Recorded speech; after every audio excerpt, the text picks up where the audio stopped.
Hi viewers, good న్యూస్తో ఈరోజు video start చేద్దామని అనుకున్నా. లక్కీలీ మన కావ్యాస్ మీడియాకి ఏ టాపిక్ అయితే నేను సెలెక్ట్ చేసుకున్నానో దానికి రిలవెంట్గా గుడ్ న్యూస్ దొరికింది. అల్తాఫ్ లల్లీ ఎవడీడు లష్కరే తోయిబాకి సంబంధించిన టాప్ కమాండర్. బందీపురాలో టెర్రరిస్టులు ఉన్నారని చెప్పేసి మన ఆర్మీ వాళ్ళకి సమాచారం వచ్చింది. దెన్ మన వాళ్ళు వెళ్ళేసి మొత్తం సర్చ్ ఆపరేషన్ చేస్తున్న మూమెంట్లో ఎదురు కాల్పులు. దెన్ ఆ ఎదురు కాల్పుల్లో మన ఇద్దరు జవాన్లకు గాయాలని వాళ్ళ ట్రీట్మెంట్ నడుస్తుంది. ఈ లోపు ఈ అల్తాఫ్ లల్లీ గారిని లేపు అవతల పడేసి గణేష్ గోల్డ్ తాకట్టులో ఉన్న బంగారాన్ని విడిపించి కొనబడును. సంప్రదించండి 9966511144. ఆల్రెడీ మొన్న పెహల్గామ్లో ఈ బైసరన్ లోయ ప్రాంతంలో ఎక్కడైతే కాల్పులు జరిగి ఉన్నాయో దానికి కారణం ఎవర్రా ఏంటన్నప్పుడు ఈ లష్కరే తోయిబా చీఫ్ హఫీజ్ సయీద్ గాడు, వాడి యొక్క డిప్యూటీ చీఫ్ ఎవడైతే ఉన్నాడో సైఫుల్లా గాడు, ఈ యదవ నా కొడుకు ఛత్ ఆ గలీజ్ గలి కొడుకులు అంటామని నాకు నచ్చటం వల్ల. బట్ బూతులు వచ్చేస్తున్నాయి, ఏం చేద్దాం, కోపం తట్టుకోలేకపోతున్నాం. సో ఆ సైఫుల్లా గాడు ఆల్రెడీ వచ్చి మేకే సంబంధం లేదు బదిరాబాబు అని చెప్పాడు. బట్ వాడి కళ్ళల్లో భయం కనపడింది. సో సైఫుల్లా హఫీజ్ సయీద్ వీళ్ళిద్దరిని లేపేయాలి. అండ్ ఆల్రెడీ ఆదిల్ గాడు తర్వాత ఆసిఫ్ గాడు ఈ ఇద్దరిలాగా సంబంధించేసి ఆల్రెడీ ఐఈడి బాంబర్లతో లేపి అవతల పడేశారు ఆ ఇళ్ళని. వీళ్ళతో పాటు మరికొంతమంది టెర్రరిస్టుకు సంబంధించి ఎవరు ఏంటన్నప్పుడు వాళ్ళ ఇళ్ళని లేపేశారు. ఇలా చెప్పుకుంటూ పోయినట్టయితే ఎక్కడైతే టెర్రరిస్ట్ యాక్టివిటీకి సహకారం అందిస్తున్నారో, ఎవరైతే ఆల్రెడీ టెర్రరిస్టులు ఉన్నటువంటి ఉన్నారో వాళ్ళని నేలమట్టం చేస్తున్నారు. ఇక ఎక్కడైతే టెర్రరిస్టులు ఉన్నారో సమాచారం వచ్చిందో ఆడకెళ్ళేసి పక్కా ప్రణాళికతో లేపి అవతల పడేస్తున్నారు. అలా అల్తాఫ్ లల్లీ లష్కరే తోయిబా టాప్ కమాండర్ చచ్చాడు. ఇక ఇప్పుడు మనం మాట్లాడుకోవాల్సింది, ఈరోజు మోడీ బీహార్ వేదికగా అది ఎన్నికల ప్రచారం లాంటిది అనుకోండి. కానీ మోడీ అదే బీహార్లో ఉంటూ ఆయన మాట్లాడే విధానం చూసి ఉలిక్కిపడింది ప్రపంచం. కారణం, బీహార్లో చదువుకున్నటువంటి టాప్ మోస్ట్ వెల్ ఎడ్యుకేటెడ్ కూడా వాళ్ళకి ఇంగ్లీష్ కొంచెం డిఫరెంట్గా ఉంటుంది. ఇంకా నార్మల్గా అసలు ఇంగ్లీష్ తెలియదు అసలు.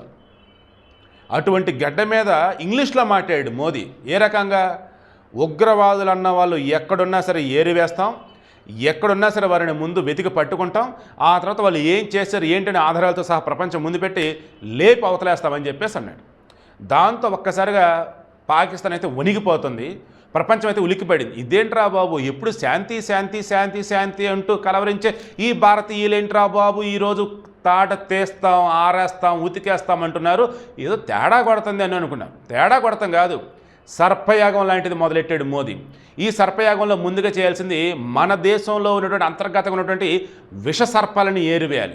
ఆల్రెడీ అస్సాంలో ఒక జఫాగాడు, ఒక లఫుట్ గాడు, వాడు ఒక ఎమ్మెల్యే, వాడేమన్నాడు, ఈ పెహల్గామ్లో జరిగినటువంటి దాడి ఏదైతే ఉందో 28 మంది మన వాళ్ళని, 26 మంది మన వాళ్ళు, ఇద్దరు పాపం యూఏఈ ఒకళ్ళు నేపాల్ వాళ్ళని చంపితే ఈ ఆదిల్ గాడు ఆసిఫ్ గాడు ఇక వాళ్ళతో ఉన్న రిమైనింగ్ బ్యాచ్ ఎవరైతే ఉన్నారో మొత్తం 7 టెర్రరిస్టులు వీళ్ళనట మోదీ అండ్ అమిత్ షా పంపారట. చమ్మని చెప్పేసి అమిత్ షా మోదీ పంపారంట. ఏంటి అసలు అది, ఎంత దారుణం అసలు అది.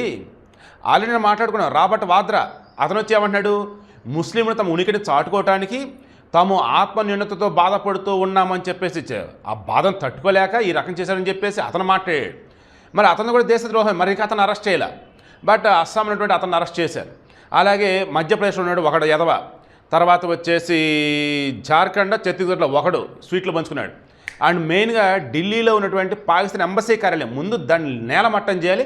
బట్ మన భూభాగం కూడా మనం చెయ్యం, బట్ వాళ్ళని బయటికి తనివేయాలి. ఆల్రెడీ డేట్ ఇచ్చాం, 48 గంటలకు వెళ్ళిపోయినరా బాబు అని చెప్పేసి, వెళ్ళిపోతాం మాస్టర్ అని చెప్పేసి వాళ్ళందరూ వెళ్ళిపోతున్నారు.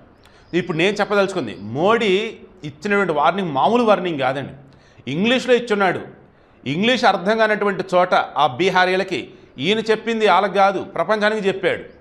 ఈరోజు ప్రపంచ దేశాలన్నీ కూడా మోదీకి సపోర్ట్ వస్తున్నాయి. సారీ, మోదీకి కాదు, భారత్కి సపోర్ట్ వస్తూ ఉన్నాయి. ప్రపంచమంతా కూడా ఎక్కడ మన భారతీయులు ఉన్నా సరే అందరిని కూడా తన మనను కలుపుకొని పోతూ ఉంటారే. అరే, హిందూ దేవాలయాలు ఎక్కడ ఉన్నాయంటే అక్కడ అన్న సందర్భం జరుగుతుండేది, ఎవరు వచ్చినా సరే వాళ్ళకి వచ్చేసి ఇంత ప్రసాదం పెడతా ఉంటారే, అటువంటి హిందువుల మీద ఏంటి ఈ దాడులు అని చెప్పేసి, ఎందుకంటే అడిగి మరీ కదా, హిందువా ముస్లిం అని అడిగి అల్లాహ్ అక్బర్ అని అంటూ ఉన్న కల్మానా అల్మానా ఏదో ఉండిద్ది అంటే వాళ్ళ సాహిత్యం, ఈ చదువురు అని చెప్పేసి వాళ్ళకి ఇచ్చి చదవకపోతే అప్పుడు చంపేశారు. అండ్ ప్యాంట్ ఒప్పదీసి కింద వచ్చి సుంతి చేయించుకున్నాడు అని చెప్పేసి పురుషాంగం చూసి మళ్ళీ అది చంపారు. అసలు మనుషులేనా, అసలు మనుషులకు పుట్టారా? సో ఇటువంటి వాళ్ళని ఎట్ట వదిలేయాలి? మోడీ అదే అన్నాడు, ఒక్కని కూడా వదిలిపెట్టం. వాళ్ళకి విధించే శిక్ష ఎలా ఉంటుందంటే ఇక మీద ఆలోచన రావాలని వణికిపోవాలని చెప్పేసి అన్నాడు. ఇది సో ఈ సర్పయాగంలో భాగంగా పరీక్షిత్ మహారాజుని ఆ తక్షకుడు అనేవాడు కాటేస్తాడు. అప్పుడు పరీక్షిత్ మహారాజు కొడుకు జనమేజయ మహారాజు సర్పయాగం మొదలెడతాడు. ఈ సర్పయాగం మొదలవుతున్న తర్వాత ఈ నాగులు వీళ్ళంతా కూడా బతిలాడుకున్నప్పుడు మూమెంట్లో ఈ జరత్కారు అనే మహామునికి జరత్కారు అని చెప్పేసి ఈ నాగుల అమ్మాయికి ఇద్దరు కలిసి పుట్టినప్పుడు ఆస్తికుడు. ఈ ఆస్తికుడు వచ్చేసి చవణ మహర్షి దగ్గర చక్కగా అన్నీ నేర్చుకుంటాడు, విద్యా పాఠాలన్నీ కూడా. సో ఆయన దగ్గర ఉన్న విద్యా గంధంతో జనమేజయుడిని మెప్పించి మొత్తానికి ఆ సర్పయాగాన్ని ఆపుతాడు. మీ నాన్న చంపినందుకు కానీ చాలామంది ఇప్పటికే చంపేసి ఒక చాలా ఆపే బాబు అంటే అప్పుడు మొత్తానికి ఆపేస్తాడు. ఇక్కడ ఆస్తికుడు అన్నవాడు ఇక్కడ ఎవడు కనిపించట్లా, అంత గొప్ప మేధావి ఎవడు లేడు, పండితుడు ఎవడో లేడు. ఇక ఏంటి మిగిలింది, సర్పాలన్నింటిని కూడా మొత్తం కూడా యజ్ఞవాడికి లేసి దహనం చేయాలన్నట్టుగా ఇప్పుడు యుద్ధంలో మొత్తాన్ని లేపి అవతల పడారు. దీనికన్నా అమెరికా సపోర్ట్ వస్తుంది, రష్యా సపోర్ట్ వస్తున్నాడు, కెనడా వాళ్ళు సపోర్ట్ ఉన్నారు, ఫ్రెంచ్ వాళ్ళు సపోర్ట్, ఇటలీ వాళ్ళు సపోర్టు. అసలు భారత్కి సపోర్ట్ రానటువంటి దేశాలు ఏమిలో ఏమంటారు, ఒక్క ఈ పాకిస్తాను, ఈ దిక్కుమలని కొన్ని ముస్లిం దేశాలు తప్ప. అఫ్కోర్స్ ఇండియా వాళ్ళు కూడా సపోర్ట్ ఇస్తారు, నో డౌట్. ఎందుకంటే టెర్రరిజం ఎవడు ప్రోత్సహిస్తాడండి? శాడిస్ట్ ముండా కొడుకులు కాకపోతే ప్రపంచం అంతా ఇస్లాం ఉండాలని చెప్పేసి అనుకోవటం మూర్ఖత్వం కాకపోతే ఎవడు నచ్చిన మతం వాడు ఫాలో అవుతాడు. బలవంతుడు మత మార్పులు చేసేది ఏంటి? అలానే దేవుడు, అల్లా నమ్మకపోతే నువ్వు కాఫీర్ అని చెప్పేసి చంపడం ఏంటి శాడిస్టులు కాకపోతే? సో ఇప్పుడు మోడీ చెప్పింది అదే, ప్రపంచం చెప్తున్నది అదే. పాకిస్తాన్ వణికిపోతూ ఉంది.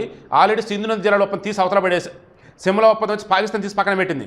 ఆ సిమ్లా ఒప్పందం పాకిస్తాన్ ఫేవర్, అది ఆ పిచ్చనా కూడా తెలియక దీన్ని తీసేశారు. సో సీజ్ ఫైర్ ఎత్తేసారు. ఇప్పుడు వచ్చేసి లైన్ ఆఫ్ కంట్రోల్ దగ్గర వచ్చేసి మన ఇష్టం వాళ్ళ ఇష్టం. ఆల్రెడీ 2 వైపుల నుంచి మొత్తం దళాలు ఫామ్ అయిపోయి ఉన్నాయి, ఆల్రెడీ రిహార్సల్స్ నడుస్తూనే ఉన్నాయి.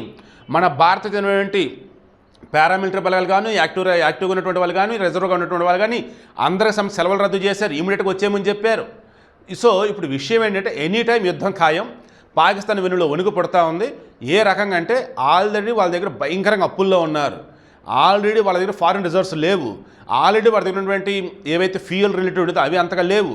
ఇలా చెప్పుకుంటూ పోతే ఇప్పుడు సింధు నది జలాలు వచ్చేసి ఆపేశారు. సో వ్యవసాయానికి లేక, అప్పులు పుట్టక, ఆయుధ సామాగ్రి లేక చేతులు ఎత్తేసి మేము లొంగిపోయామరా బాబా అన్నట్టు తప్ప వాళ్ళకి ఆప్షన్ లేదు.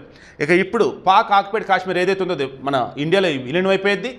అండ్ ఎక్కడైతే టెర్రరిస్ట్ గ్రూపులు ఉన్నాయో వాటన్నింటి కూడా ఏరివేయడానికి ఇప్పుడు ప్రపంచ దేశాలు కలిసి వస్తున్నాయి. కాబట్టి మరీ ముఖ్యంగా ఇజ్రాయెల్ నెతన్యాహు మేము రెడీగా ఉన్నాము చెప్పు మోదీ అని చెప్పేసి అతను సపోర్ట్ ఇచ్చున్నాడు. మీకు తెలుసు కదా ఇజ్రాయెల్ వాళ్ళు మొసాద్ అని ఉంటుంది వాళ్ళది. మనకి రీసెర్చ్ అండ్ అనాలిసిస్ వింగ్ అలాగో, పాకిస్తాన్లోకి ఐఎస్ఐ అలాగో, ఈవెన్ ఇజ్రాయెల్కి వచ్చేటప్పటికి ఈ మొసాద్ అనేది అలాగ. సో ఈ మొసాద్ ఎలా ఉంటుందంటే వాళ్ళది అసలు వాడి శత్రువురా అంటే చాలు వాడు ఎక్కడున్నా సరే లేపి అవతల పడేస్తారు. మొన్న ఈ హమాస్ బ్యాచ్ అండి, అరే ఎక్కడో అండర్ గ్రౌండ్లో ఉన్న అసలు వాడు ఎవరికి తెలియని కూడా తెలియదు, వాడు కూడా లేపి అవతల పడేసింది ఈ ఇజ్రాయెల్ వీళ్ళ యొక్క నిఘా వ్యవస్థ. సో ఇప్పుడు విషయం ఏంటి మరి, పాకిస్తాన్ ప్రెసిడెంట్ కానీ, ఆ పాకిస్తాన్ సైనికాధ్యక్షుడు కానీ, ప్రధానులు కానీ అంతా వణిగిపోతున్నారు. అరే ఇప్పటికే నానా రకాల ఇబ్బందుల్లో ఉన్నాం, ఇప్పుడేంటి ఈ రకంగా. వాస్తవానికి ఆల్రెడీ చాలామంది ఉగ్రవాదులు బాధతో చొరబడ్డారు, జల్లెడ పడుతున్నారు, వారిని లేపేద్దాం అన్నట్టుగా ఇండియా ఉంది. ఈలోపు పెహల్గామ్లో ఈ బైసరన్ లోయలో ఉన్నటువంటి టూరిస్టులని అడిగి మరీ వెతికి మరీ హిందూ అని తెలిస్తే చంపేశారు, హిందూ కాదని తెలిస్తే ఆల్మానా సమ్మేద అన్నారు కదా, అది చదివితే వదిలేశారు, అదర్వైజ్ వాళ్ళని కూడా చంపేశారు. ఈరోజు పాపం ఆ కుటుంబ సభ్యులు చెప్తున్నారండి, మన కావలి మసూదన్ రావు పాపం ఆయన భార్య చెప్తుంది దారుణంగా చంపారండి అని. పాపం వైజాగ్ చంద్రమౌళి పాపం వాళ్ళ భార్యలు చెప్తున్నారు, ఆయన భార్య చెప్తుంది పాపం ఆమె బాధ కాదు. ఇలా చెప్పుకుంటూ పోతే కర్ణాటక వాళ్ళు, మహారాష్ట్ర వాళ్ళు ఘోరం సమస్యలు అదైతే మాత్రం. కేరళ వినయ్ వచ్చేసి పాపం హర్యానా అతనైతే దారుణం. మొన్నే పాపం పెళ్లి జరిగి 16వ తారీఖు ఖచ్చితంగా వారం తిరగకుండా చంపేశారు. ఎంత ఘోరం అండి అసలు. వాళ్ళని వదలాలా, వాళ్ళకి సపోర్ట్ బలిగా మన దేశంలో ఉన్నటువంటి సర్పాలని వదలాలా, కోసి ఒక్కొక్కరిని అవతల పడేయాలి. ఆ రోజులు వస్తున్నాయి, అంత అఫీషియల్ అయిన కోస్తారు, తీసి పడేస్తారు.